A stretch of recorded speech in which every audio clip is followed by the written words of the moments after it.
وسلم نے سب سے زیادہ بدبخت اور بغیرت قرار دیا۔ شاعر کہتا ہے کہ انجام آزادی کیا کہیے، بربادی ہی بربادی، جو درس شاہ بطحا نے دیا، دنیا کو پڑھانا بھول گئے۔ اذان تو اب بھی ہوتی ہے مسجد کی فضا میں اے انور، جس ضرب سے دل دہل جائے وہ ضرب لگانا بھول گئے۔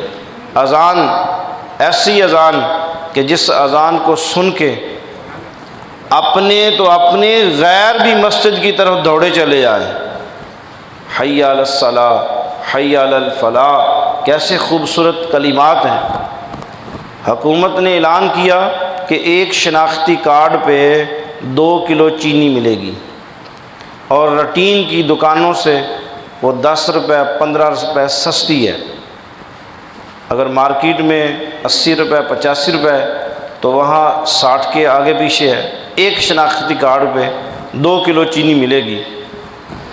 تو آپ کسی دکان پہ جائیں، یوٹیلیٹی سٹور پہ، تو وہاں جا کے رش دیکھیں کہ صبح 6 بجے 7 بجے لوگ لائنوں میں لگے ہیں، شام تک ایک ہجوم ہے لوگوں کا بے انتہا۔ 2 کلو چینی کے اوپر صرف 20 روپے 30 روپے کی بچت کی خاطر سارا دن بھی گیا۔ صبح اٹھے، لائن میں لگے، سارا دن ذلت اور خواری۔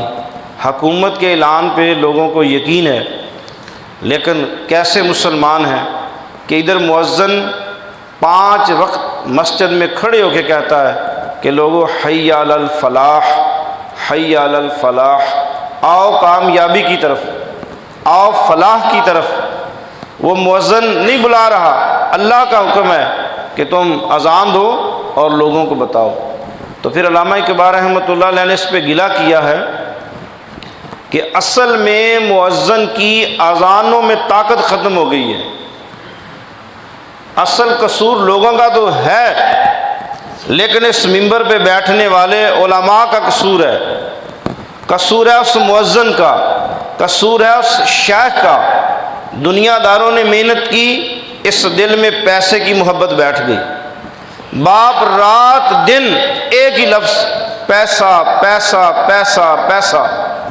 اولاد سوتے جاگتے دن رات صبح و شام پیسہ پیسہ پیسہ، حتیٰ کہ ایک وقت آئے گا پیسہ بھی نہیں ملے گا، دنیا بھی نہیں ملے گی، آدمی مر کے قبرستان چلا جائے گا، اور پھر اسے یاد بھی نہیں کہ دادے کتنے چلے گئے، اس سے بڑے خاندان کتنے ہزاروں گزر گئے جن کی قبروں کے نشان بھی نہیں ہیں۔ مجھے نہیں یاد کسی کو اپنے پردادے کی قبر کا نام یاد ہو، یہ میرے پردادے کی قبر ہے۔ دادے کے پاس سے نہیں لوگ جاتے، ماں اور باپ کی قبر پہ بس کوئی کوئی جائے گا، وگرنہ میں پورے پاکستان میں گھومتا رہتا ہوں، ایسی بے کس بے یار و مددگار قبریں بھی ہیں جن کے اوپر نام بڑے بڑے لکھے ہیں، لیکن قبرستان میں رہنے والے لوگ بتاتے ہیں کہ اس قبر پہ 30 سال ہو گئے کوئی بندہ دعا مانگنے نہیں آیا۔ یہ فلاں راجہ کی قبر ہے، یہ فلاں بادشاہ کی قبر ہے، یہ فلاں شاعر کی ہے، یہ فلاں ادیب کی ہے، یہ فلاں مفکر کی ہے۔ اصل میں پھر قدرت ان کو سزا دیتی ہے کہ ٹھیک ہے دولت کمائی،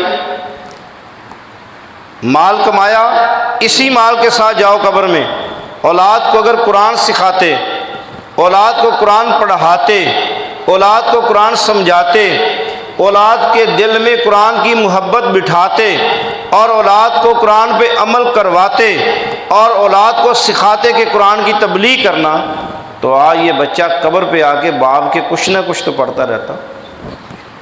مولانا جلال الدین سیوطی رحمۃ اللہ علیہ نے ایک واقعہ لکھا ہے کہ ایک لڑکا روزانہ اپنی ماں کی قبر پہ جاتا اور سورۃ یاسین پڑھتا۔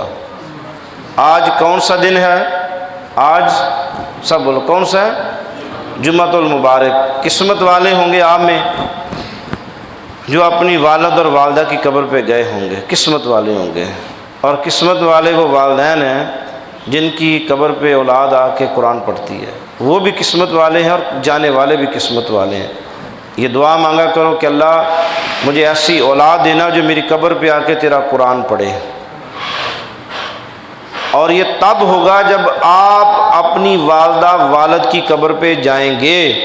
اگر آپ نہیں جائیں گے تو پھر آپ کی اولاد بھی آپ کی قبر پہ نہیں آئے گی۔ یہ یاد رکھیں، یہ عدلہ بدلہ ہے، یہ احسان ہے۔ آپ روزانہ جائیں، انشاءاللہ جمعے کے جمعے دائیں، آپ کی اولاد بھی انشاءاللہ آپ کی قبر پہ آتی رہے گی۔ وہ جہاں بھی ہو، جہاں بھی رہے، جتنی بھی دور ہو، نہ بھی آ سکے، انشاءاللہ وہ آپ کے لیے روزانہ پڑھ پڑھ کے اللہ سے دعا مانگتے رہیں گے۔ وہ لڑکا روزانہ اپنی والدہ کی قبر پہ جاتا اور جا کے سورۃ یاسین پڑھتا۔ کون سی سورت پڑھتا؟ سورۃ یاسین کی تلاوت کرتا۔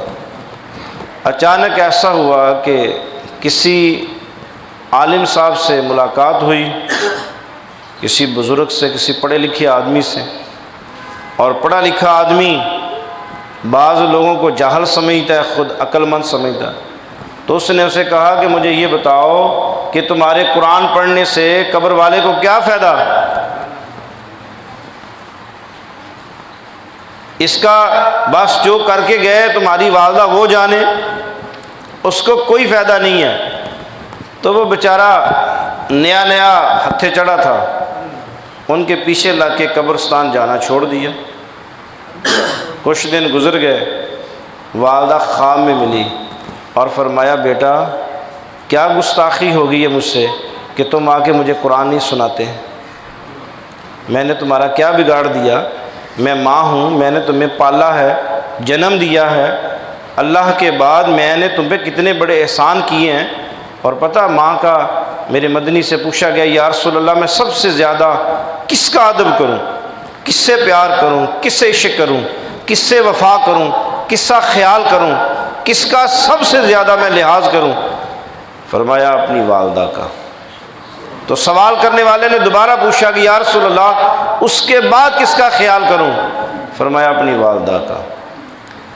سوال کرنے والے صحابی نے دوبارہ پوچھا کہ یا رسول اللہ اب میں کس کا خیال کروں اس سے بعد؟ فرمایا اپنی والدہ کا۔ کتنی مرتبہ ہو گیا؟ کتنی مرتبہ ہو گیا؟ 3 مرتبہ۔